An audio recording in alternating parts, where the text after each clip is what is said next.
in the cabbage. Well, let's get it. Test. Yeah, we're live.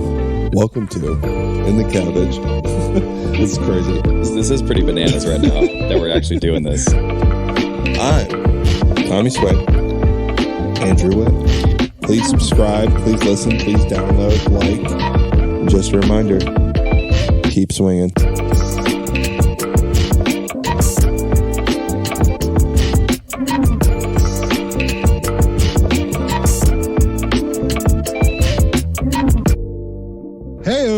Welcome back to In the Cabbage. I'm your boy T. Swaim. To my audio right or my audio left, Andrew Witt. What up?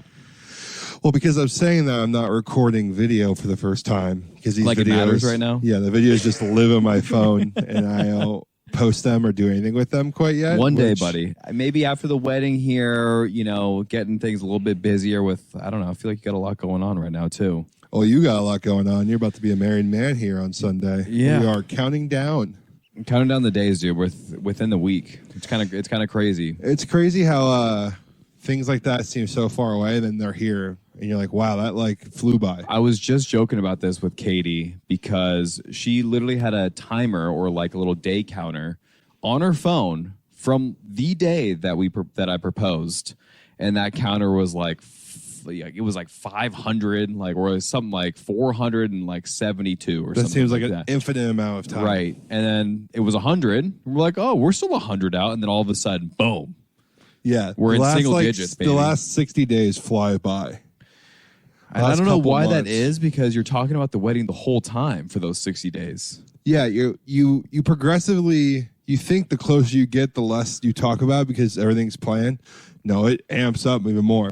Because now everyone you already told plans to now no longer knows what the plans are. So you got to retell people over and over again. And then you got to give the same spiel to not to every single person, but some of your buddies, some of your family members. Where do I want to be? Where do I got to be? What time?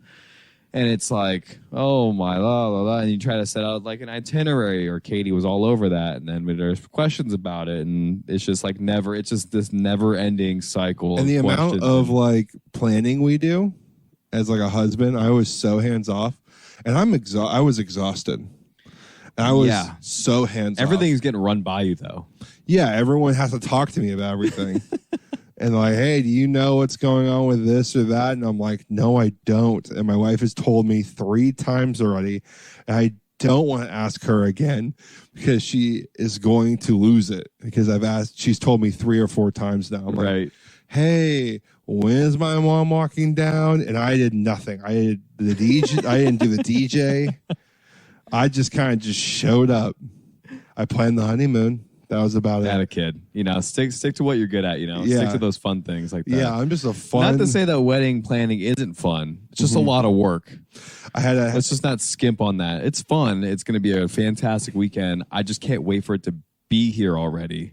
Right.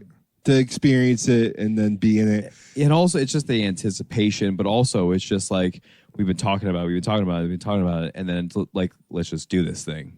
Right. I just want to hang out with my friends. I want to be around family. I want to get married. I want this next chapter to start. Yeah, I'm right there with you. And then I'm really excited for the little honeymoon that we got planned going on. Yeah, you guys have got a hell of a one. Where are you going again? Yeah, we're going up the coast, actually. We haven't really done something like this either. We haven't really done like a road trip. We kind of have, but it's more so like to a destination, like going to Zion, you know what I mean? Or going to San Francisco, not like making a couple stops along the way, hanging out. So we're going up to, gosh, dude, I always forget it. Morro Bay. Fire. Good little spot over there. The aquarium's all time there. Oh, we're hitting up the Monterey Aquarium, though. I think that's the aquarium I'm talking about. Okay. Monterey Bay Aquarium. Yeah. Sorry, I said Morro. Morro Bay. Morro Bay. And it's I'm blowing it. I think it's the aquarium. It's like a couple hours away. I'm sure you're talking about Monterey Aquarium because that thing is legit. Maybe. I haven't been, and apparently I went when I was super young. Obviously, I have zero memory of that. Pretty sure I went to say Morro Bay. I could be wrong. Is that where Spanish Bay's at in Pebble Beach? Mm-mm. Okay, see, negative. Now I'm off. Now it's got me racked. Just got like good little flip skerdoodles in your head. Yeah. You know? Where is Pebble Beach and Spanish Bay? That's in Monterey. Is it? Yeah. Is it? It's north, dude. It's north up there. Okay, so you're going Save yourself to a time Morro Bay. and trust your guy here. I'm going to trust you. I'm Googling something else. Oh my God, you ass. Okay, so it's one of those things. If you don't see it, then you don't believe it. Right. You got to see it on that little phone of yours. yeah, I need to see where you're at. So we're going Morro Bay. Uh-huh. Sounds very similar to Monterey, but completely different. It's about a 4-hour driving distance. And Right. then we're staying over there for a night. Mm-hmm. You're saying right so sarcastically right now because you haven't found the difference. I have found a difference. Obviously, there's a difference. I just don't know what the difference is quite yet, but I'm going to prove my point. So I sure hope I know where I'm talking about because I'm driving the damn car. Right. Google Maps, take the wheel, baby. So then you're going, because you're playing Spanish Bay. So leave Tuesday morning, Morro Bay, one night there, hanging out, hike, staying in a small little hotel. And I think it's like a little inn. Shout out Malili's gave us a little recommendation over there. Then popping on over to Paso Robles for a day. Going to hit up a couple wineries. One in particular, we wanted to go to Justin. Probably one of our first red wines that kind of changed the game in our eyes. I've been to that winery. Have you? Yeah, I have. That's crazy. I have been to that winery. No comment on the. You dropped your phone, so no comment on the whole. I really Moro, Google Monterey. it said indecisive. So It's not indecisive. it said ask me again later. I don't know how it turned into a magic 8-ball, but it did. Anyways, yeah, Justin wine was dope. It's gonna blow your mind how far back it is in there. Because I'm sure. you drive up to like a dirt road, right? And it's like wine this way, and you go through a windy, like wine country road all the way deep into Justin, where the Justin wine is at. And it's a really fun drive. The winery's cool. The food there was good. Nice. It's a little bit bougie, which is nice. Of course it is. All of those wineries are. They got to It's a really little do it bougie. up. It's fun though. It's a really good time. So there's that. You also gotta go check out Sasha Vujicic's wine. I know you shot me that details of the winery out there, and I feel like I'm gonna pitch that over to Katie as Apparently, it's like a great experience. I saw reviews. The food's awesome. well. I'm sure it's also relatively new, and Sasha's probably. Is he actually? He's international, but where does he come from? Like, where is his home country? Vujicic. Is he Spain? I want to say Spain. Okay, I want to say Spain because all I see is the thin headband right now. That's a total Spanish move. that's a dead giveaway. If you've It's ever a seen one, real Spanish move. with the long flowing lettuce coming out the Right. headband. Yeah, it's actually been around for like 5 or 6 years. Okay, It could be longer actually. But yeah, dude. So you're gonna go wine. You're gonna go try some wine. Yeah, and then we got a speakeasy to go to at night at that Paso Robles place, and like the town looked pretty cool. So gonna get a bomb dinner over there. Town's super fun. And I can't wait because ever since you were telling me about Napa Valley, how cool that was, I want to have a little Napa experience over in Paso Robles, and that's just like a couple hours away. That's real close. Yeah, it's super fun. There's also a really great winery that's like a bar. So like a lot of times It's like a wine lab, or essentially. a Like that. vibe like that. But a lot of these places will buy like really big vineyards will buy storefronts in these towns, and so it's just their wine. So it's like doing a wine tasting, but just not at the vineyard. Oh, I see. Yeah, I think it's called Diablo it's wine. Also, probably a little bit of probably a fraction of the price as well. Because sometimes wine tastings can be extremely expensive. Yeah, it's a little cheaper depending on what you do. Yeah. It's just kind of crazy because you're just paying for the like experience. You're checking out how they make it. You're walking around. You get a tour guide. Like they don't let you just like here have some wine and just walk around and hang out. Right. There's not a lot of that going on. No, this is a pretty big. Justin's pretty big like winery. There was some places to walk around, but not really. Diablo is super cool. You're gonna love the downtown. Diablo is the winery downtown that I suggest if you guys want to hit that up. Really fun dive bars over there. Yeah, Napa was all time for me. Wake up, and I hope that's is for you as well down there. It'll be fun. Then you're playing Spanish Bay. So then we go over and take a long drive because we go to Morro Bay, and then we go to Paso Robles. That's about 45 minutes. Then we got to drive about 3 hours more north. That's how far Monterey is away from Morro So Bay. you gotta go to Monterey Aquarium. Yes, exactly. That's where you're going. That's where we're headed. Okay, so I think Dory 2 or whatever, Finding Nemo 2, one of those, is based on that aquarium. We're going to have ourselves a time. Yeah. We're going to throw in a little edible. We're going to go hang out. Yeah. We're going to be one with the water over there. Yeah, you are, buddy. And you know where I'm not going to be one with the water is on Spanish Bay. I'm going to be sitting pretty super dry on that grassy land over there. You're going to have Katie film you a lot. We're going to have to do a bunch of videos. Yeah. We're going to be all into it. It's going to be... I've heard nothing but unbelievable things, and boy, have we played some really like dynamite courses in the first like beginning parts of this year right now. Yeah, I think like you were talking about after we got done playing Trump National in Palos Verdes, our repertoire for golf has just gone up this year, and if we're projecting our trajectory here. Some big vocab coming out of this corner right there. Baby. I lost on the Google thing, so now I'm throwing big words at you to throw you off. And then, like we're going to play some great courses in our life, and I'm really excited.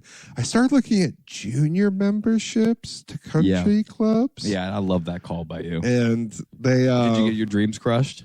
No, I really didn't. Really? There was a couple of them that were like, I saw one that was like not the grayest I would be a part of, but it was like $2,500 a year. That's actually not bad at all.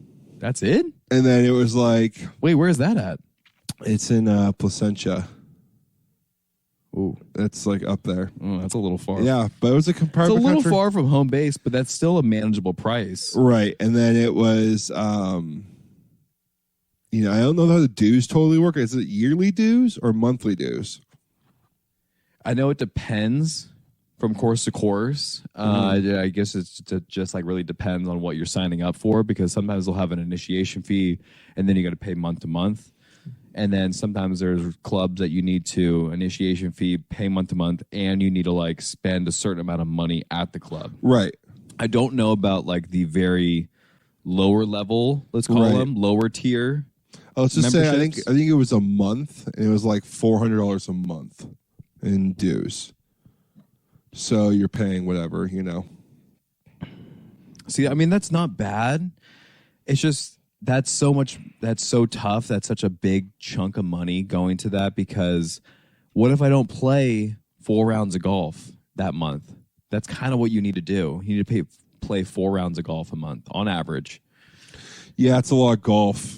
Not there yet. I think it's going to be viable for me if I ever, when I become more successful in sales, to have as a business expense to go play during the week with clients. Yeah, that's a good way to do it. I mean, you're kind of setting up for like a position that can definitely achieve that for you pretty quickly. Right. I actually just learned about this new thing at work today. Basically, our company will like take over a full project for another company. So like, let's say you're, what's the First American title, and you're going to integrate everyone in all First American to the new Windows update. But you have to hire personally First American 13 individual people, vet them out, and they're full-time employees. Okay. Right? It's a huge undertaking. You got to talk to 12 different divisions. It's 12 different people to talk to. It's a big thing, right, to implement something like this. What my company will do is we'll sell you like a very high-end project manager, and then you just directly report to, like, the project manager directly reports to First American, and he controls all of the rest of it for you. Yeah, that's really cool. And so he's got like a team of like 12 other people working on. Well, he has us to provide him with all the consultant work he needs. I see. We go in, we pay, my company pays this consultant, this project manager, out of pocket monthly. He's like a salaried employee. But when big projects come ahead, what they do is they spearhead these for about 1 to 2 years.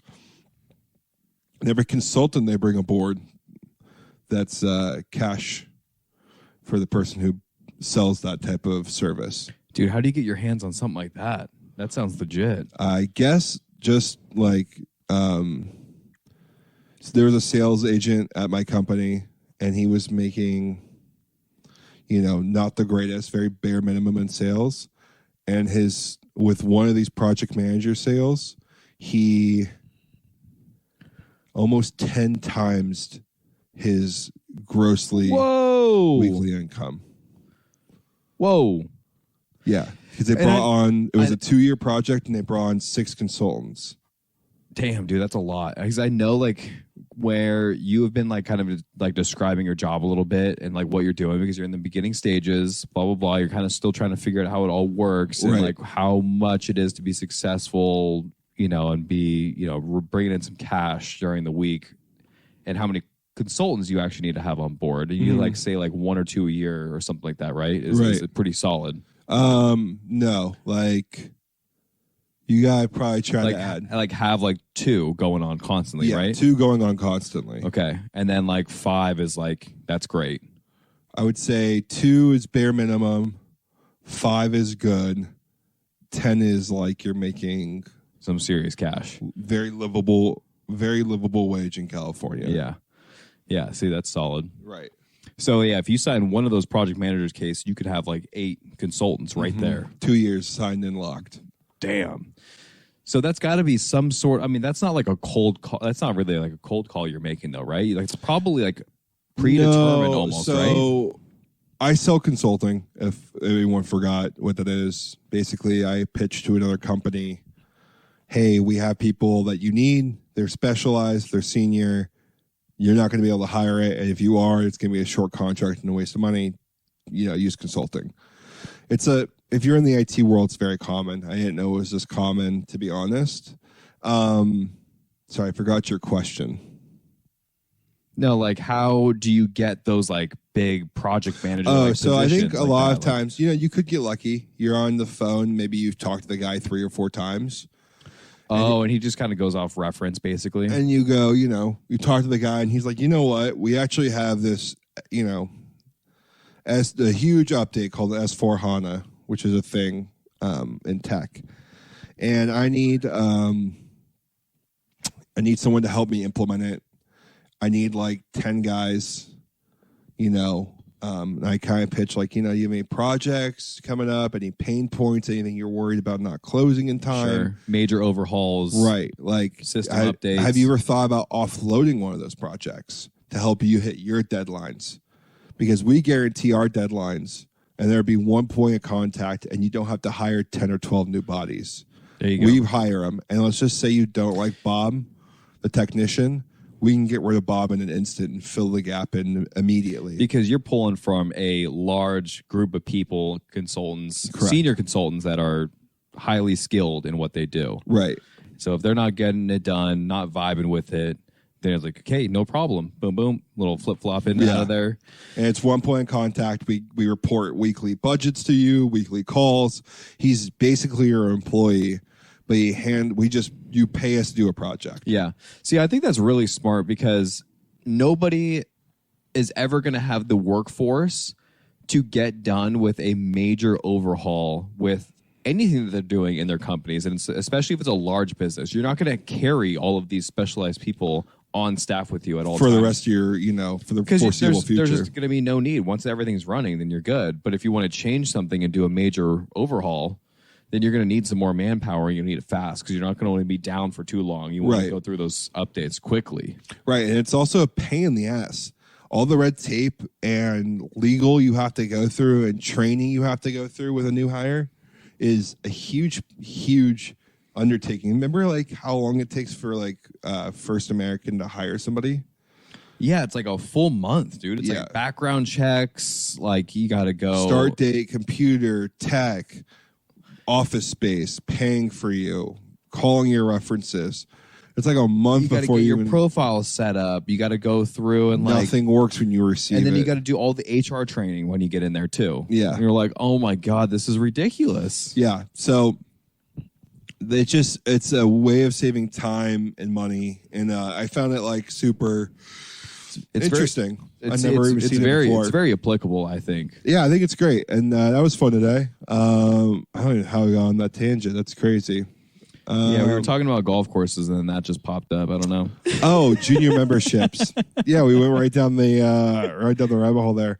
But I agree, man. Like the golf we should be playing this year, we're gonna try to hit up Las Vegas Country Club. Get that on your list for you around October. Yeah. You got a couple courses on me. Mm-hmm. Las Vegas Country Club being one of them, and then the Oregon course, which might happen to you again in June. Oh, I'm flying in. Dude, you should. I might have to drive up separately. Damn. Wait, when is it? You got to let me know the details on that because I would love to play some more like forest golf. Yeah. Just real quickly here because this is like a fun little topic. All golf is great. We're gonna put that blanket statement out there in case anyone wants to come at us hot here. But beach golf, desert golf, forest golf. Mm-hmm. Do you have a favorite? Yeah. What other categories like mountain golf, elevation change golf? Yeah, mountain. You can do elevation. You can do links style. Yeah. You can do links on the coast. You could do, you know what I mean? You can I haven't done this yet, but it's everyone's favorite. It's links on the coast. There you go. That's huge. That would probably be. I haven't played that style of course yet.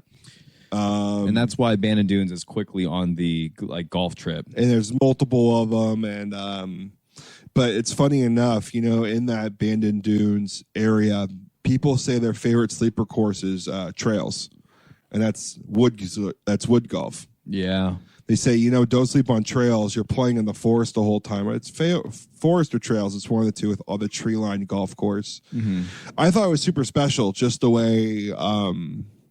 The way the driver sounds, the way the iron sounds, it just echoes more true. Because you've done that on in the Oregon course that you were playing. Yeah, I played like within the trees, like a heavy, very small community, very nice golf courses. I think won course redesign of the year in like 2010 or 11. That's really cool. And the other one was ranked at one point. And all for pretty affordable pricing, too. Yeah, it was like 110 and like 105 or something. Yeah, it's great. And you feel like it's one of those places where you feel like you're playing in somewhere else. I think that's the part of golf that's really fun. But you said Links Beach is going to be your favorite, though? I said it's everyone's favorite. I would assume it'd be mine. Yeah. I do love some desert golf, but I do love. I feel I've never done this before, but I feel like I would be all about it. I'd be terrible at it, but the forest golf I think would be really fun and special. Forest golf would be very hard for your game. It would be rough. Yeah, you get your cheeks clapped. Jeez Louise. A lot of squirrels going down trees with you. Yeah, dude. But I feel like that would be something that's really cool because you feel like you're playing golf in a place that you should normally be playing golf, right? It was really cool. And I agree. It's like you're kind of tucked away. It's very naturey. It's kind of just you out there, and that's kind of it. Yeah, and this golf course was unique because it had a bunch of extremely like multi-million-dollar cabins on the course. Oh, that's cool. So it would like fit into like some cabins in the woods you're playing through with these super nice cabin home things and like community of people. It's such a different vibe. But yeah, it's all time. Desert golf is still up there for me. It's great. You know what you're going to get. It's super fun. And then it definitely feels like, again, you're playing in a place where there's a lot of dirt ground that's out there and mountains. Yeah. And it's super flat and you're feeling like, how the hell are they just making a golf course out here? Yeah. And then you hit a great shot and it's just like, you can just see it like carved with the trees. And it's just such a cool feeling. Yeah. So I'll let you know how that link style course is on the beach, buddy. I know. I'm very excited for you. It's gonna be hard to beat Spanish Bay for quite a while. I've heard from so many people that course is like one of their favorites, and so that's why I've just ended up pulling trig on it. Because I feel like we'll go back to Pebble. Totally. But also Pebble Beach is also an arm and a leg to play. It's ridiculous. You gotta have some cash to really enjoy it. Yeah, you got to really do it up, right? Have to have a caddy. Yeah, and I think you also like you might as well stay there because You have to stay there. Basically, Is that what it is? Or I thought we could play Pebble Beach, Yeah, it's like more money. but it's way. I think it was like $750 or $650 a tea time. Oof. And you're like, holy! I mean, Spanish Bay ain't that much cheaper, but it's like $350 or $450, I believe. Yeah, but like that's like okay, we can make that work. But when you're going like 600, Yeah, that's tough, dude. yeah, that's real tough per person. Right. We're not talking like just like for the foursome here. This is just for a normal tea time. Yeah, and it's just Katie loves to golf, but I'm really excited for her to do it too because she hasn't really golfed in like breathtaking. Like this is like gonna you feel special when you're like showing up to a golf course. Do you know what I'm saying? yeah, it's a different that, vibe. That feeling. So she hasn't really experienced that like we have on a couple of courses. Yeah, so, when you walk in, you're like, oh, this is something special. Felt that at Trump National when we went. Yeah, I mean, we walked onto the putting green of there, dude, and we're like, holy shit. And you walk over to the driving range, drive on over there in your like Trump National golf cart, and the dude's like handing you out golf balls and you got an ocean view. Yeah, it's and crazy. I'm really excited for you, buddy. It's gonna be a great honeymoon. You're gonna enjoy it. And hopefully it's a mini moon, right? Yeah, you know what? Like we're talking about taking the big one over to Japan. I think that would be really, really cool. Long story made short, half Japanese, grandma came over when she was super young. So again, we don't have a lot of culture. And I, kind of would love to check out a little bit of that, but also everyone says Japan is just epic. Yeah. It's just one of those traveling places that's just iconic. I haven't heard a lot of bad things about it. Everyone over there is like, everyone that goes is just super fired up. Actually, to any Asian country, I've heard. So people. Yeah, Japan's on the list for sure. So it's up there. We'll see what happens. We're calling it the mini moon right now, but we're making it a honeymoon in case, like, I mean, I hate to put it out there, but it's going to probably come down to, I mean, I joke about it, but house or Japan is really what it's going to come down to. That's what basically. It came down to us. Right. We were like, this is a mini moon. We're going to go to our East Coast beach trip, which at some point we will do. And we'll call it our honeymoon whenever we do it and like give ourselves that excuse to maybe spend more money on it. But we just realized that like it was like, okay, are we going to afford a house or do we want to go see Boston and New York? And right. And you're like, okay, well, clock's ticking. We got to get a property. Which is sad, but it's true. It's the way, it's a decision everyone makes. Some people have to make. But at the same time, though, I feel like it's the good and right decision because then you're kind of setting yourself up. Do you want to save it up for another 2-3 years and have to start then? That's just really difficult. Yeah. And then you got to just get that first property so then you can have some more, so you can sell it, blah, blah, blah. And you can start actually having some investment in your quote unquote rent that you're paying. Totally. Yeah, man. I think that's it's gonna be we'll see what happens. So we'll see what happens with that. I didn't even want to really look at it. It's so far out because we're thinking maybe in 2024 or 25. Yeah. But again, that's so far down the line here because we got the wedding that's right on the corner here. Yeah, keep your head focused on this wedding. We got a fun little thing going on. What are you most excited for? Besides the obvious of, being married to Katie Rue, future Katie Witt. Katie Riley. What do you? Yeah, that's the little nickname you're throwing out there. There it is. There it is. What is? What are you looking for? Are you talking just the weekend Food, in general? Golf, hanging out with somebody, smoking a cigar. I'm really excited for actually just the weekend. I know it's very generic, but having a lot of that downtime at the Airbnb. Yeah. I'm really excited. You know what slept on a lot is the rehearsal dinner. Yeah, we had a great rehearsal dinner for rehearsal dinners are great. I mean, I'm not taking away from the wedding itself because that's going to blow everything out of the water. Mm-hmm. And shout out to the Roos. They've been absolutely all time just Right. the ultimate yes, yes, yes, yes, and it's been fantastic. And so Totally. it's having all the support there. But I'm really excited for, you know, hanging out on Friday, getting together with a couple of buddies. Mm-hmm. The wedding party is going to get there. I'm really excited for the welcoming weekend, and like that's a lot of fun. Like hanging out, you know, energy is going to be high. Everyone's going to be popping. And then I'm really excited for the rehearsal dinner because I think that's just going to be a lot of fun too. Getting a lot of close family around, you know, and that's the stuff that I'm really looking forward to on the weekend. Obviously, golf's going to be really fun. You know, obviously, like going out and, you know, doing all the dancing and hearing all the speeches. I think there's a lot of good bonuses and a lot of good perks to weddings, but I think just the downtime is really what I'm looking forward to. Totally. That's going to be a blast. The downtime was a good part of it.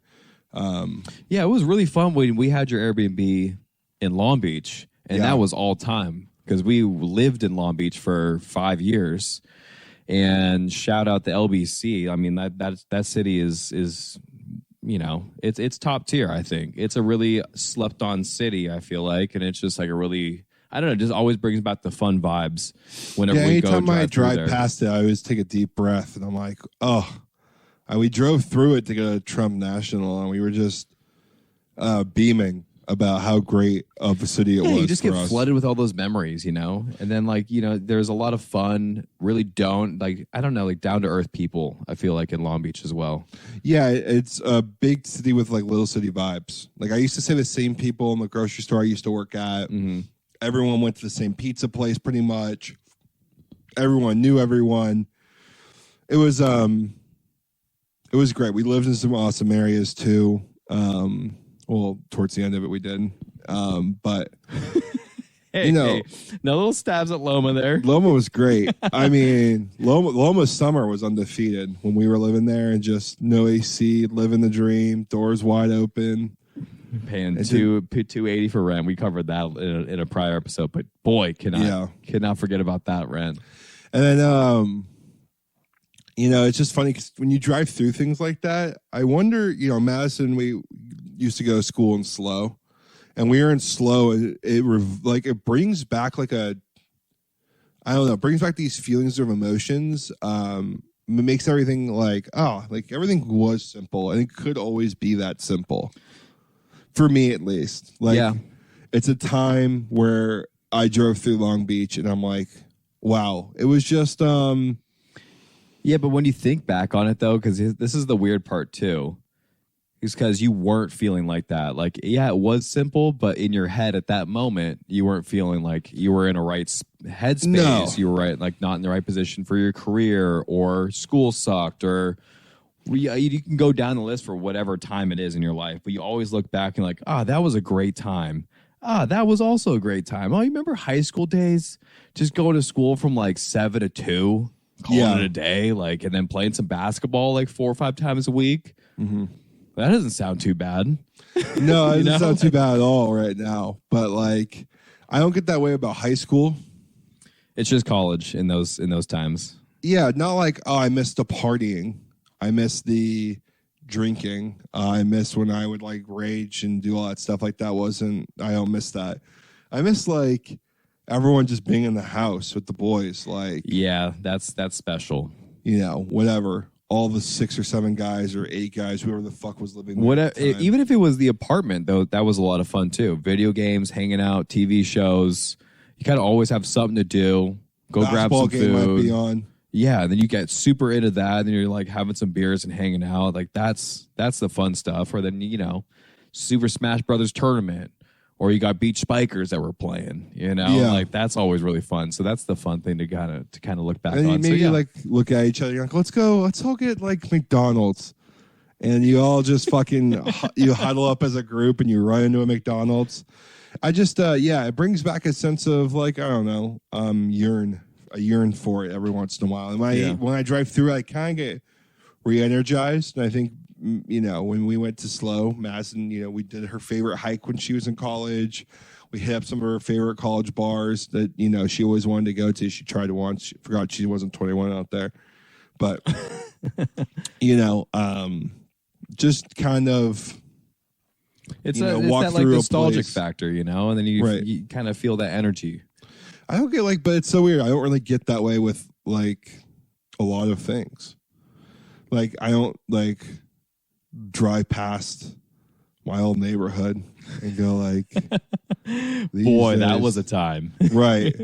I mean, I do miss obviously being at home. That was extremely easy with a mom. When is life easier than then? And then in college sometimes. And then also I'll drive past Madison and my first apartment and remember how easy it was then, but then how hard it got when everything started going down in the area. But I don't know. It just sometimes going through those places re-energizes me. Yeah. You know what really does energize me? Mm-hmm. Is what's going on the telly right now is some Lakers basketball. That baby. was an all-time. It's Monday night. The Clippers just beat Grizzlies in OT. And LeBron put up a vintage LeBron stat line 20 and 20 or something. 20 points, and then 20 just rebounds. coming down, flexing on all of the dudes. Yeah. Sealing the game with a little bit of an and one action. On Dylan Brooks, who called him old and doesn't respect him unless he drops 40. Well, does 20 points and 20 rebounds count as 40? You know what? I don't need to hear Dylan Brooks say a goddamn word because he looks like a broken record out there. Yeah, he looks exposed right now. He's on his own little island. Yeah. And it is a sad and lonely one. I don't know who he thought he was, talking shit to Green, who maybe does Dylan Brooks' job, but is less athletically gifted than Dylan Brooks and does it better than does him. it way better. And knows the system, runs the offense over at Golden State. He runs Golden State's offense is centered, the starting of the offense is based on Danny Green. Draymond Green. I got you back. And Dylan Brooks looks like he's got I don't know, dude. He's got no feel, no foot in the game. It doesn't look like he's got any flow. Mm-mm. He can't hit any buckets. It looks forced, and then he looks like he's trying to talk shit. Then he doesn't have the game to back it up, and then it's just one big vicious cycle of just atrocity. Did you hear what? I agree. Did you hear what the Lakers did in Crypto Arena, now being called? My dad called it the nickname. I heard it tonight. They're calling it the Crypt now. And calling it the Crypt. I love it. I hate saying crypto.com arena or crypto arena. The Crypt. The Crypt. Yeah, that's what's up. Yeah, so they're playing, on the top of the Crypt on the Jumbotron. They did all-time stats, and they put LeBron James against Dylan Brooks. And it was point scorer in the NBA, X amount championships. Points scored probably just in NBA Finals alone. Right. Compared to Dylan Brooks' all-time career. It was 12 or something, how many points he scores. Yeah, it's been all-time to watch the Lakers come and play in front of a home crowd, which is the first time AD and LeBron have played in front of a home crowd. Bubble year, they were in the playoffs the whole time in the bubble. Yeah, then not no in front dice of a last crowd. year, really. The play-in, no crowd right. because of COVID.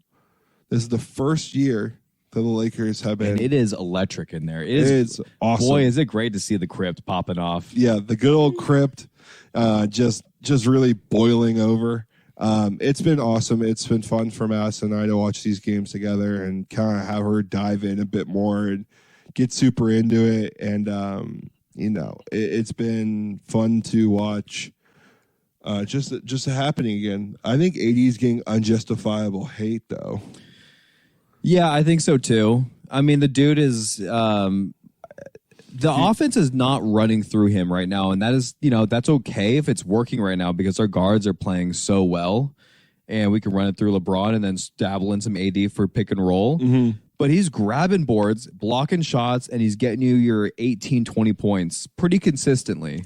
Yeah, what more do you want the man to do? It's not like he's just sitting on the low block and just posting up and running offense through him. I would say he has had 2 bad games. They're outliers. Normally he gets you your 15 to 20, no problem. He's had 2 8-point game, 10-point game they lost.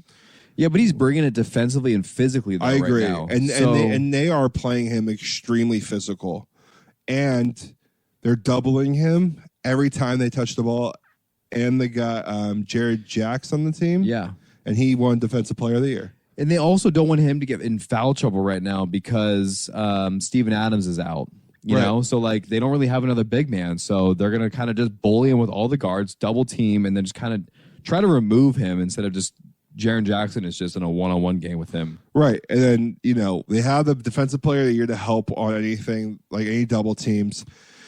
It's just it's a hard matchup for him. People are just I think they're a little bit being a little bit too I don't know. Critical? Yeah, they're being too critical on AD. Like tonight, everyone's like, oh, awful stat line for AD, but he hit a huge mid-range jumper going into the fourth quarter to cut the lead back down a bit more, the Grizzlies lead, with a dying shot clock. Hit his shot there. Had in OT, the first tip back layup thing to get us the lead. It's on huge. The first bucket. And then he got another one late in the OT. Yeah, did a tip in for Austin Reeves. And there was like a minute left on the clock that gave us a 3-point lead. That was huge. 3 huge, very crucial buckets to keep us in the game. AD hit. Yeah. And then he blocked John Morant for the game-winning shot. Dude, it could have been an open look. The man's balling. Okay, a little hot take here. Are the Grizzlies better without John Morant? No. You don't think so? No. They haven't won with him in the game. Yeah, but he's also broken hand right now. Yeah, I know. But you statistically look at the Grizzlies, and they're not any better with him. I would say that it says something when they're third in the West.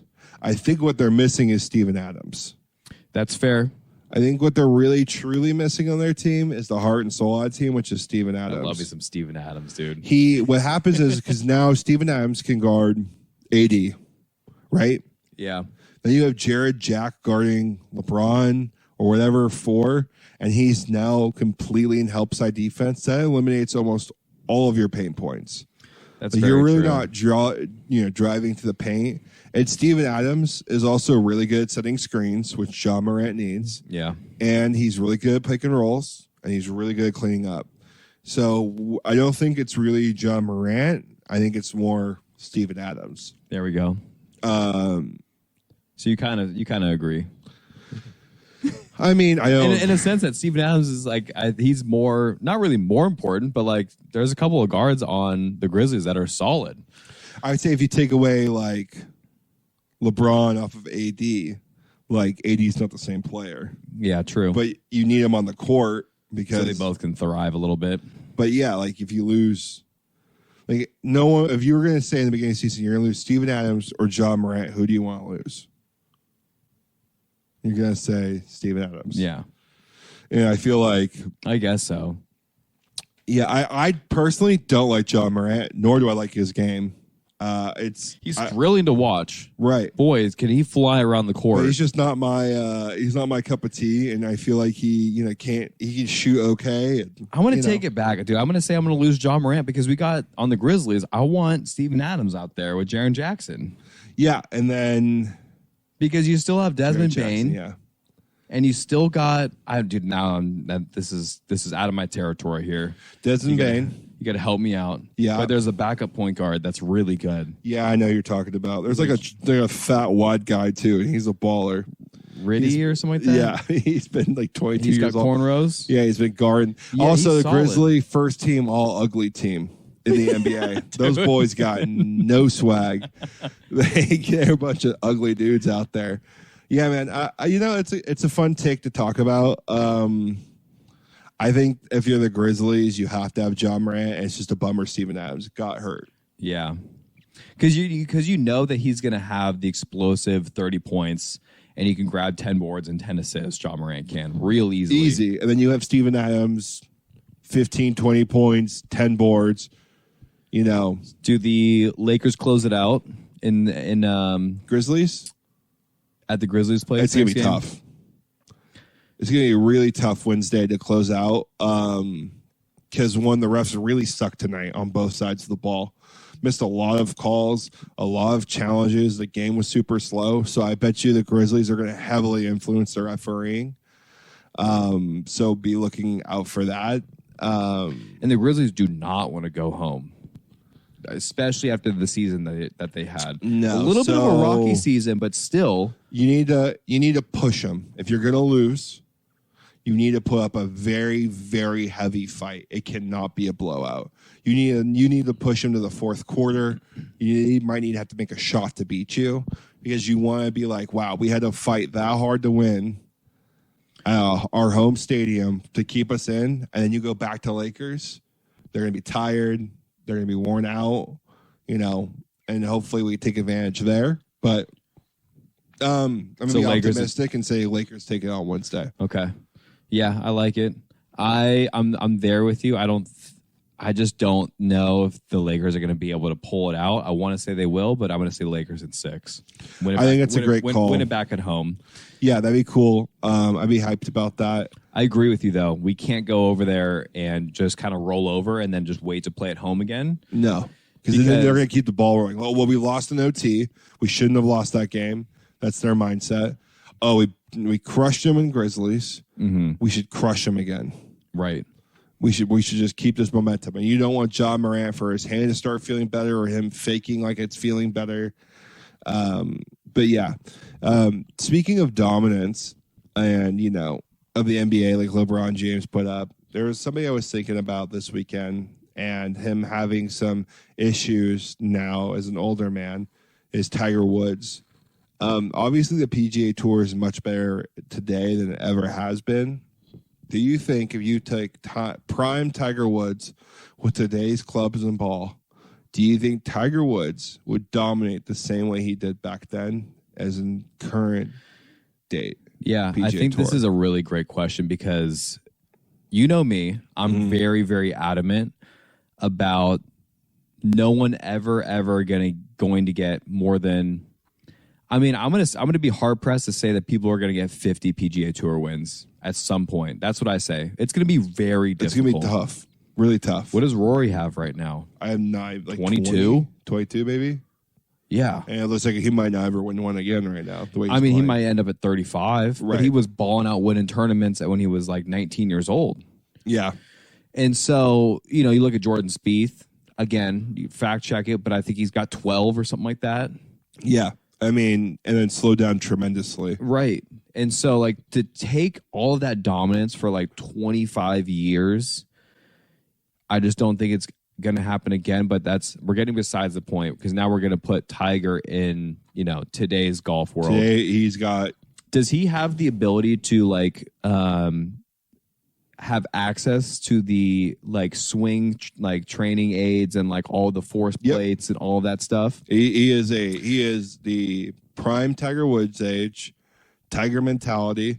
So he's using the best clubs. He's doing a putting. He's doing whatever. He's swinging. He's got all the TrackMan and like GC quads. He doesn't have to hit 1,000 golf balls in a fitting session. And like right. I'm going to say yes, actually. I think he's that dominant. I will say I was actually reading a report on Golf Digest, and this guy, they didn't record like club head speed or ball speed back in the day. They weren't capturing that. They didn't have the technology, but basically based off of like, the distance that he was hitting the golf ball with the driver that he had in order to hit it X amount of distance. He would need to be swinging the club like 130 miles an hour or something like that back in the day. So he kind of like did all the calibrations and math. And for a couple of years on the PGA Tour, when Tiger was like 23, 22 years old, he would be averaging like 195 ball speed. Yeah. So like imagine you know what I mean? Like Tiger that. Woods. No. With the modern equipment, right. He would be like, easy like averaging 190 to 195 ball speed. He speed. still averages a pretty high club head speed. He was hitting a couple golf balls on the match that we were watching and at Augusta, and he's like flirting at like 177, 178 ball speed. Like still up there in the top echelon of ball speed. And so if you're telling me that Tiger also gets all the technology and all the training aids and all like the, more tournaments, force plates, more tournaments, you get more rest, the recovery. I think he got hurt a lot because he was trying to find a swing that works for him. Mm-hmm. And you would be able to have that capability with the physiologist that they have now. Right. And I don't think he's going to have, like, the dude's got a fuse back. He's had like 3 knee surgeries. He's about to fuse his ankle together now. Yeah, he's going in for another ankle surgery. And so, you know, like that was self-inflicted. And you can argue the golf swing is too, but I really think that he would be that dominant because he would recognize that he's putting his body through uncomfortable situations that are going to break down. And knowing him, he would like change his swing because he fucked up his back and he had to go through a swing change. And like you take away like a year and a half of him like being like quote unquote mediocre, but still winning twice a year. Yeah. But then he's just cranking out 5-6 win years, like almost year after year. I'm not going to say he's not going to stay injured free. Right. But I would like, say he would. I think he's going to hit at least 70 PGA Tour because he'd be wins. smarter. If you're moving him today's era, he would be smart with his body, what he ate, because he's a psychopath. Yeah. And psychopaths are always going to be psychos no matter what era. Psychopath and like a great competitor. Like right. The dude is doing everything that he possibly can. He's going to hit golf balls at 5 a.m. so he can hit golf balls 3 times a day and spend an hour on his short game and get into that extra practice like Kobe did. Right. He's just a psycho, and it would only get better with more practice. I thought it was just an interesting little take. I think he would be more dominant now than he would have been back in the past. The most hardest golfer you have to give him competition is Jon Rahm, and Tiger would shit on Jon Rahm in his prime. Like Tiger in his prime and Jon Rahm in his prime, like Tiger's out driving Jon Rahm. Mm-hmm. His short game's going to be tighter than Jon Rahm's. Yep. John probably has maybe him on putting, but Tiger was also like one of the most clutch putter of all time. Dude, probably one of the most clutch putters of all time. I don't really... Tremendous lag putter. Right. The dude like hardly ever 3-putted and he would also just bang home 5-footers. And then the crowds that would be following Tiger, like no one's used to that shit besides Tiger. Yeah. And so then I would say the reason why he'd be more dominant, more tournament wins, because there's way more tournaments in the season now too. So I bet you he would go for like record-setting wins in the season. And then he could have the PT, and then he can have the rehab and like the jet, and coaching and understanding and like the money and like it's So it is achievable. I kind of just proved myself wrong, is because you just hit me with that question, and that's why I kind of introed it to. No one's going to ever get 58 PGA Tour wins again. And I'm here saying, well, yeah, if Tiger was born again. Yeah, Tiger came back. Yeah. But like, so then, you're betting on there won't be another Tiger. I guess that's what I'm saying. Yeah. I guess that's what I'm saying. I think we're so far from that right now, that dominance. The sport isn't a good spot with all the major competition. But like, where are we going to see the next LeBron James? Like, I don't know, it might be another 20 years. Right. Like, we got lucky that went MJ, Kobe, LeBron. Like, that's pretty, but like right now there's not a face to the NBA. I would say, like, is the next LeBron James? Like, who would that be? I have no idea. Like, who's the next Tiger Woods of golf? Like, there's no, everyone thought maybe we'd be Colin for a second when he won his first Open, and then he went, Open, whatever it was. Cut at the Zurich. Right. this past weekend. Yeah. And then it just so happened that he can't play golf now. Him and Homa got cut on a 2-man event against Barney's, against absolute field full of brothers and friends. Dudes are not even on the PGA Tour, some of them. Right. Like, and they didn't make the cut. Yeah, it's kind of crazy. I don't understand how as a pro golfer, your swing ranked like inside the top 10 consistently goes that bad. I mean, it's a game of feel potentially, and it's a game of like maybe you like lose it. See, that's another thing, dude. Tiger like never lost. He never had a down year, really. Even when he was like going through a swing change, he still won a couple of times. Right. That's just again to our points. It's just crazy. Like, and he would just win more than just a couple of times because there's only.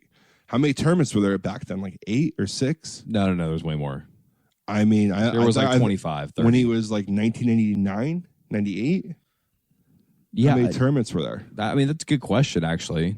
I bet you there was 20. Guaranteed. We should Google that. I think it's probably about 8 to 10. No, dude. You got it like the majors. That's 4. Right. That's 4 right there with the majors. And then you're thinking there's only 6 other tournaments. Yeah. Google might just like really have your number today. It might.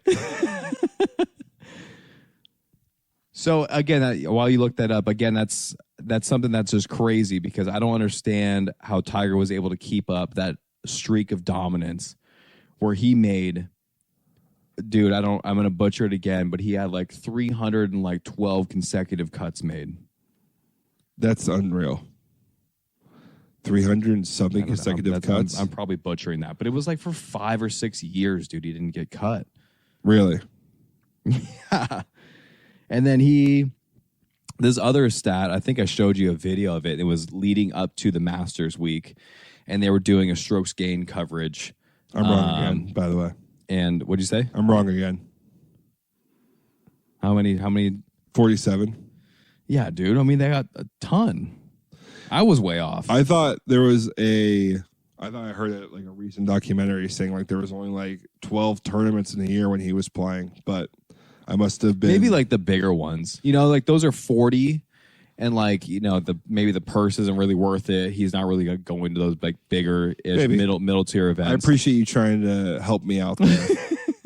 But anyways, Tiger Woods would dominate, and it's just funny to see that like people who rank so highly get cut in a bullshit tournament.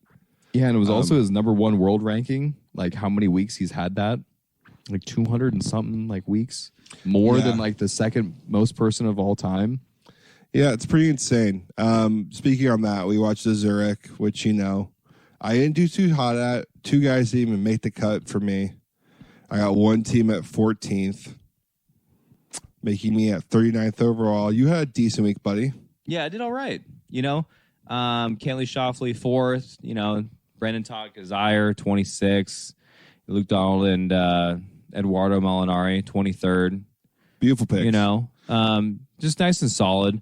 I just really think that it was a fun tournament to watch. I didn't catch a ton of it. I know you watched a little bit of it on the weekend, and I just think they need to do a better job like publicizing these events, and they need to actually have a little bit more TV coverage. And they need to do some feature groups. They need to like, they got to find a channel that's willing to actually like invest in the PGA Tour, and like ESPN's going to cover it on the app X, Y, and Z all year, like, you know, whatever.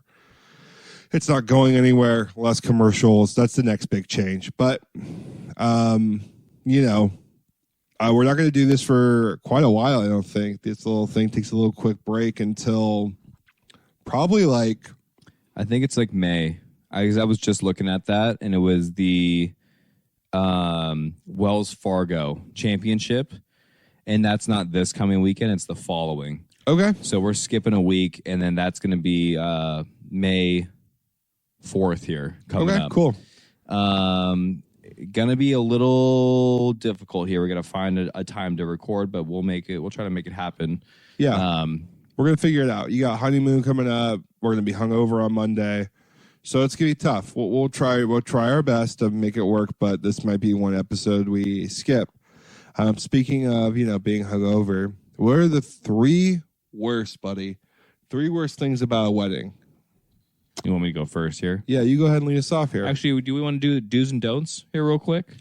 Oh, yeah. Want to cover that? Yeah, let's do, you know, I'll give a couple, you know, do's and don'ts. Run through some of my experience real quick. We're talking wedding. Yeah. My friends. The do's and don'ts here, because we just recently went through getting married, and I feel like there are certain things that you try to avoid, or you try to like, I don't know, like cover up and be more on top of for something like to go wrong tips here. And tricks. Exactly. I would say if you have 150 people and you're inviting, and you're like, oh, we have to invite 150 exactly. Invite about 160, 170, because you're going to have about 10 to 20 people who drop off. And you can always just add plates if there's too many people coming. But like if you go to lease, like way below it, then you get fined more money for not hitting a certain contract quota. Interesting. Yeah. Our venue does not have that. Right. But some do, I'm sure. Right. So like if you guarantee like, oh, there's going to be 150, they of course understand people are going to drop off, but like they're going to plan for 150, you get 150 plates and you know 100, you're losing all that money. And you sometimes get fined from venues.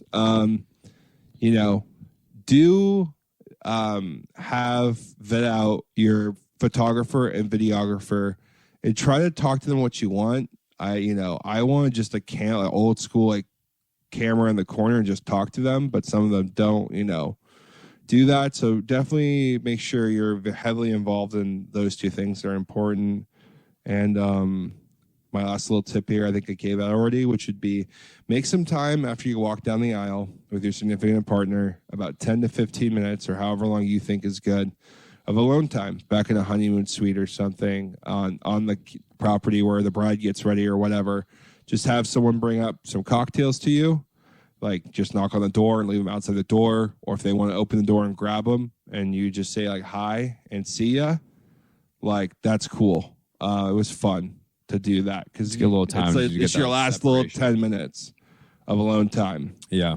So yeah, that'd be what. No, that's good, dude. I like those tips right there. I will definitely have to say, we did not have a wedding planner because our venue, it was kind of like an all-inclusive thing, right? Like you're signing up and you get everything. So there was no really need for a wedding planner. However, in your experience, because you did have a wedding planner, I think it would be, again, wedding planners are a little bit pricey, but again, that was the best thing that you said. You were like, thank God for this wedding planner because we would be lost without it. Our venue didn't it provided things, but it wasn't like, okay, you're going to talk to our venue coordinator and you're going to pick all your table runners and all this. No. It was like, this is your venue coordinator. She'll let you know when you can get there and what to set up, and she'll kind of help you through dinner, but that's about it. Like, that's when a wedding planner really stepped in for us and helped us out with something that you couldn't get through. See, it's nice how we have everything there at our venue, which is fantastic, but there's a couple of things where you're not really in direct contact with them because they're running a wedding basically like every single day and prepping for the next wedding. They just have so many weddings that they're doing at that venue. Right. We don't really have that personal touch. So if you do have the option to get a wedding planner, I will say 100% do that because we just had an instance where it was something that was so minor, but like it was something that should be covered and like thought of. And it was like, coolers at the venue. It's like, what do you mean you guys don't have coolers? Like you expect us to bring coolers at the venue, but you're going to bring everything else, and like some of these like little last second changes where, maybe the wedding planner would have been so on top of that because they have a list of like, everything that they go because they do it for a living. Right. And you're like, okay, my client needs blah, blah, blah, blah, blah, and just goes right down the list and like hammers it all out for you. Yeah, that was definitely advantageous. And also your wedding planner is a good buffer between you and some family sometimes as well. Oh, yeah. Because sometimes, wedding planner can be like, yeah, we really appreciate your opinion, Mom, but this is what the bride wants to do. Or, Dad, we understand you want to do this, but we're going to do that. It's a husband, shut up. It's a great little middleman. Yeah, it helps her out or us out. It's a filter system, right? You get a mutual source, and it's like you get to see it at face value for a lot of the things. Right. We end up seeing a film or a videographer we were going to work with no matter what, just because she worked with a photographer, and it was like a very unprofessional meeting. And we were kind of like, oh, that was kind of left a bad taste in our mouth. And as soon as he hung up, the videographer, Jenna, was like, wow, that guy sucked. And it just immediately, you're like, oh, thank God. That wasn't like, that's not what we're getting. Like, okay, that was bad. Okay, good. Right. That's what we were feeling. She's like, I'm going to talk to him. He's going to send you some other stuff. I know we want to work with him. I'm going to explain to him that it was like a bad meeting. And you don't have to be the bearer of that bad news. But anyways. No, that's perfect. And I do have a don't here Yeah, I love for the that. people. God, don't try to be a hero and get married in like 7-8 months. It's impossible. Don't do that to yourself. Yeah. Don't do it. We're over here. I had a year and a half. Yeah. Granted, the first 2 months, I would say, was kind of like, oh my God, we're engaged, we're hanging out, and like this is amazing. Right. And then we started looking at venues and all that kind of stuff. But still, if you don't really have that period, everything is just rushed. You know, it's one of those things that you're only doing once, and you got to just be able to enjoy it a little bit. And so we're now starting to feel, or like I'm now getting to that point where it's like too much, and I'm just ready for the weekend already. And like, right. let's just I'm done talking about this. Let's just go and do the thing. But like if you're doing it in 6 or 7, 8 months, like that is your life. Yeah, you know, like all that is all like you sign a contract over, and that's all you're talking about. If you're doing like a 100 person something wedding, yeah. Madison and I did it in like you did in like a month, or like a year, or like 11 months. Like 11 or 10 months. Yeah, like a year. Mm-hmm. Because I remember you proposed around like Christmas time, and you got married just around that time Christmas, too. yeah. So that's like puts you at that year mark, and I think that's a great mark. I mean, like that's something like if you want to do 11, 10 months, good for you, great. But just don't start creeping into the single digits. I feel like that's just really rushed. so rushed. And I get you can't help it, but if you are going to dive into that, just get yourself a wedding planner, and just you're signing up for a couple hard months of like some meetings real and like constant like frustration. Maybe not getting the things you want because they're booked already, and it's like right. You're gonna be disappointed a lot. There's gonna be a lot of settling, but that's fine. If that's what you gotta do, you gotta do it.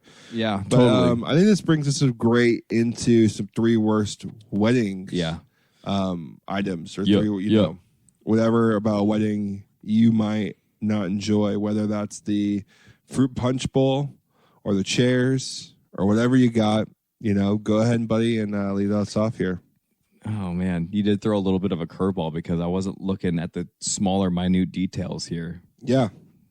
Like the chairs. Yeah. Hopefully there's nothing wrong with our chairs.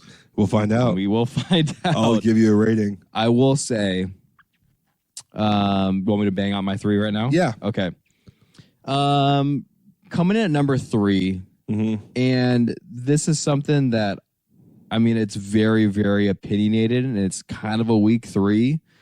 But, if you got a bad DJ, and if you got a bad like MC, or you got a bad band, that's kind of like the life of the party after dinner. It's really, really good point. And if you don't have a good MC to like hype up, feel up the crowd a little bit, and like start playing something that like everyone's vibing with, and you don't have someone like to promote that fun, I feel like that's a really big, big miss.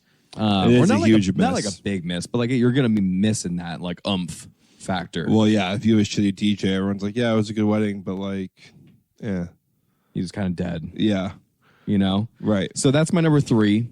I don't know. Again, I don't think anyone's gonna really disagree with any of these. No. And then here comes my number 2 here, and this is something again.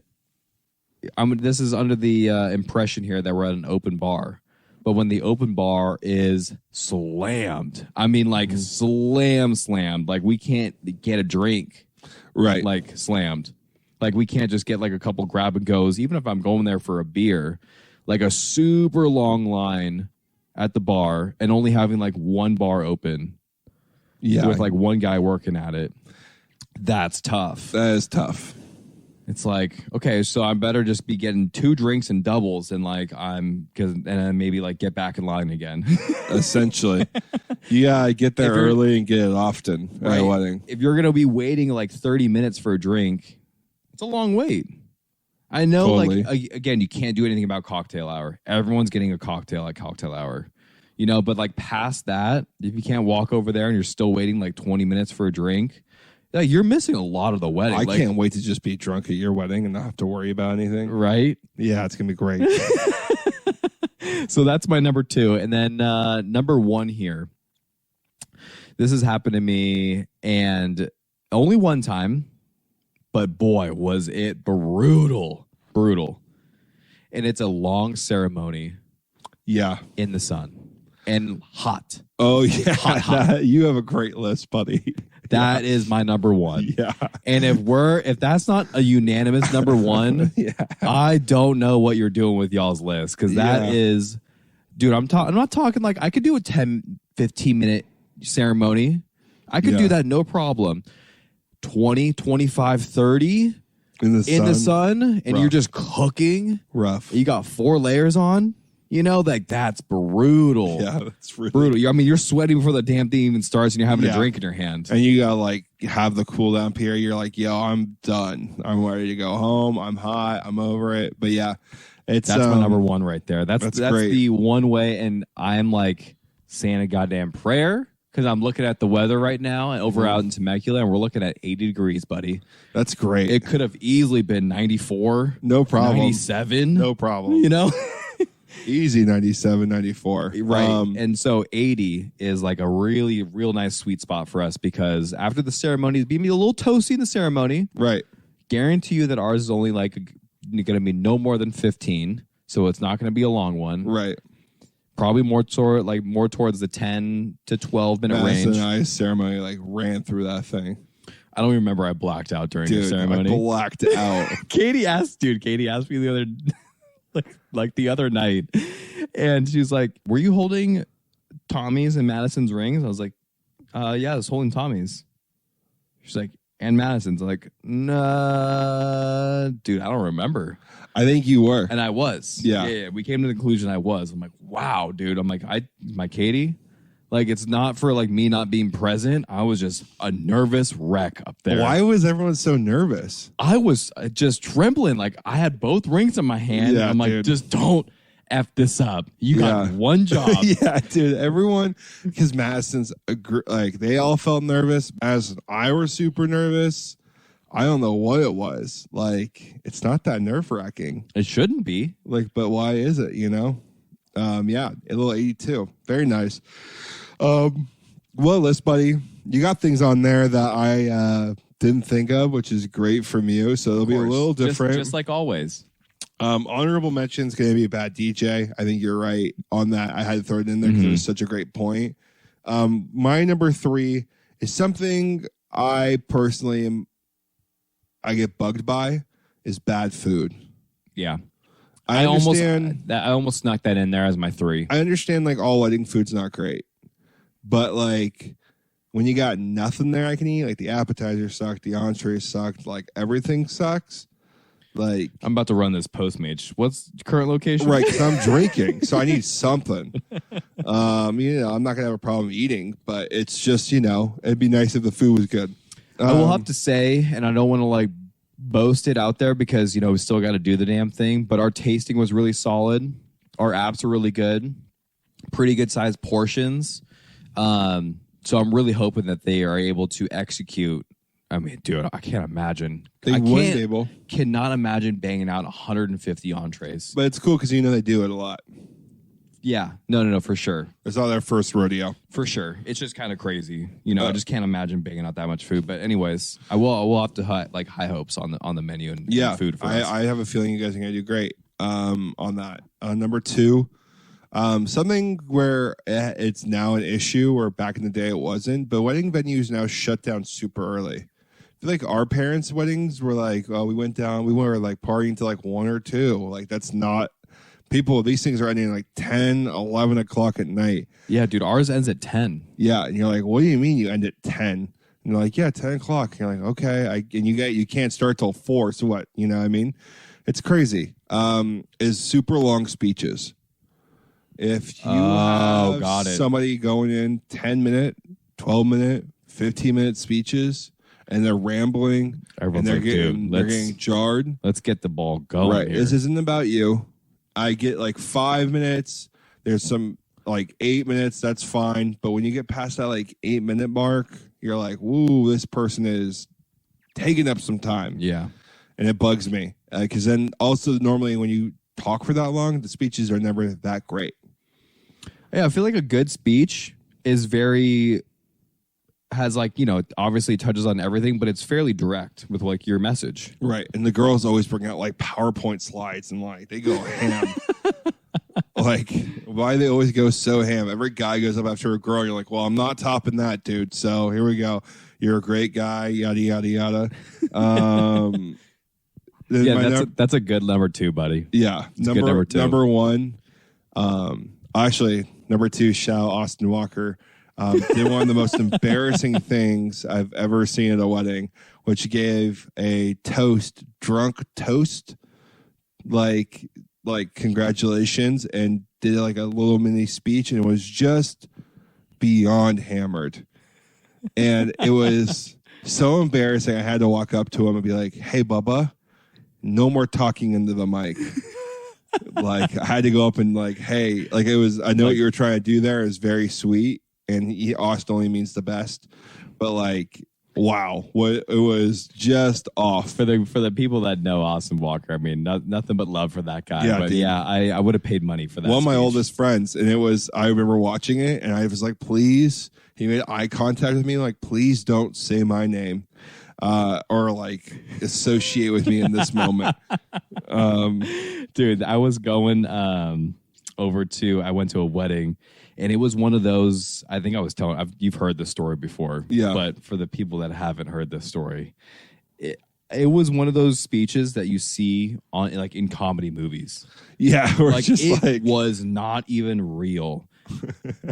She pulled out the paper and it was like not even like index cards or like a phone. It was like a crumpled up 3 pieces of like computer paper. I don't even know if she had any words on it because she never even looked at it once.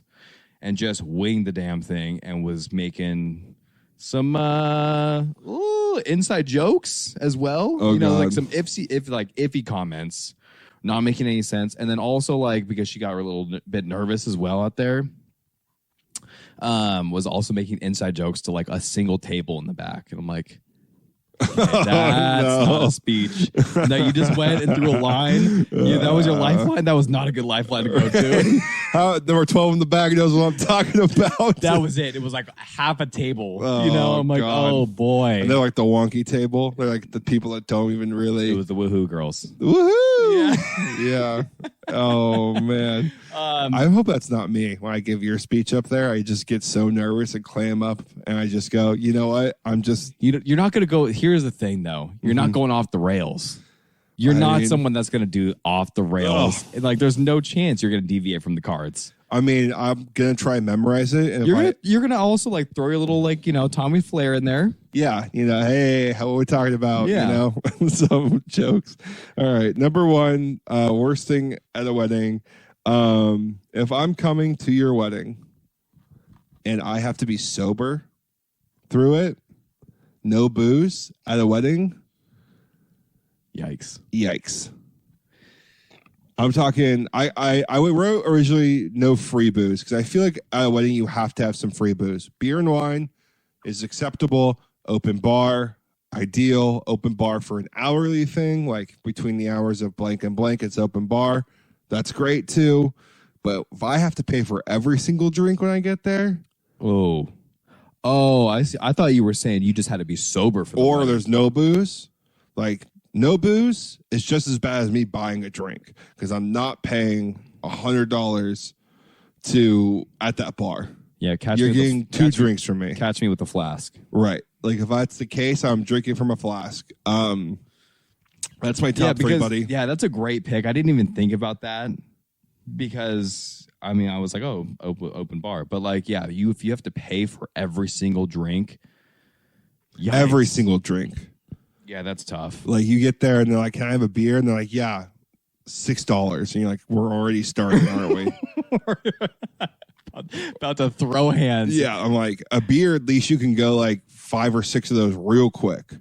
Yeah. And you can try to catch yourself a buzz. You can mix in like a wine in there to like really trick your system. And then you're like, whoa, what's going on? But yeah, buddy, what a hell of a podcast. It's funny, we always start off these things like, what are we going to talk about? And here we are, hour and something later. Awesome podcast, buddy. We're going to have a big weekend. We got some golf. We got some wedding. It's all good stuff. You got anything for the people? I guess more of just a personal shout out here, I guess. As we're on the doorstep of the wedding, I already shouted out the Ruse. Yep. Big time props to them. Shout out to the other, I mean, just all like close family and in just like the homies kind of making it happen, you know. It's been really memorable. Been really fun. You guys have been making it. You know, there's a lot of, I feel like there's certain instances where people can make it more about them. That's not been the case whatsoever. That's great.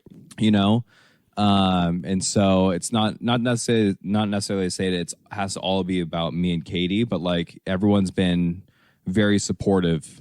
So it's just like a really cool, you know, experience through that. Awesome. So, Awesome. little shout out that way, dude. Awesome. Well, you know, like us, comment, subscribe, all our videos. At some point, we'll be on YouTube with YouTube videos. Just, you know, all major listening platforms were there. Shout out to John, Madison, and Jake. As always, you guys help out greatly. Wouldn't be possible without you. We're not going anywhere anytime soon. No, we're here. You know Cozy Corner is here to stay, my friend. We're in the Cabbage. And just a reminder, keep swinging.